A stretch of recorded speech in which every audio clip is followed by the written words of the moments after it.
ഹബ്ബാക്കി മാറ്റാൻ കൈറ്റിന്റെ പരിശീലനം ഊർജം നൽകുമെന്ന് മന്ത്രി പി രാജീവ്.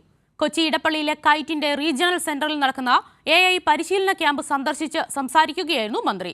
80,000 അധ്യാപകർക്ക് ഒരുമിച്ച് ഇത്തരത്തിൽ വിദഗ്ധ പരിശീലനം നൽകുന്നത് ലോകത്ത് തന്നെ ആദ്യമായിരിക്കുമെന്നും മന്ത്രി ചൂണ്ടിക്കാട്ടി.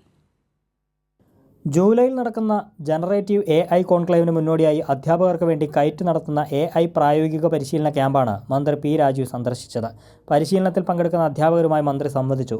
ഉത്തരവാദിത്വത്തോടെയും അക്കാദമിക ചട്ടക്കൂട് പാലിച്ചും AI പ്രയോജനപ്പെടുത്തുന്നതിന് മുൻഗണന നൽകുന്നത് ഏറെ ശ്ലാഘനീയമാണെന്നും മന്ത്രി പറഞ്ഞു.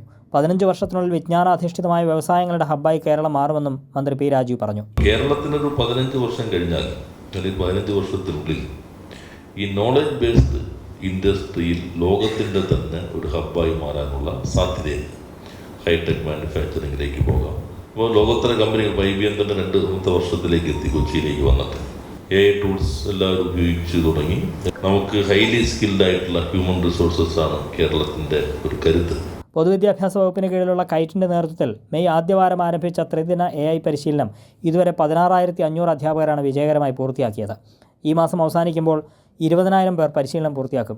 ശേഷിക്കുന്ന 60,000 പേർക്ക് ഓഗസ്റ്റ് 31-നകം പരിശീലനം നൽകും. Summarisation, image generation, prompt engineering, presentation, animation നിർമ്മാണം, evaluation, deep fake, responsible AI തുടങ്ങിയ മേഖലകളിലാണ് പരിശീലനം. പൊതുവിദ്യാഭ്യാസ സംരക്ഷണ യജ്ഞത്തിൻ്റെ ഭാഗമായി ആരംഭിച്ച സ്മാർട്ട് ക്ലാസ് റൂമുകളുടെ സാധ്യത കൂടുതൽ പ്രയോജനപ്പെടുത്താൻ AI പരിശീലനം വഴി കഴിയുമെന്നാണ് വിലയിരുത്തൽ. കൈരളി ന്യൂസ്, കൊച്ചി.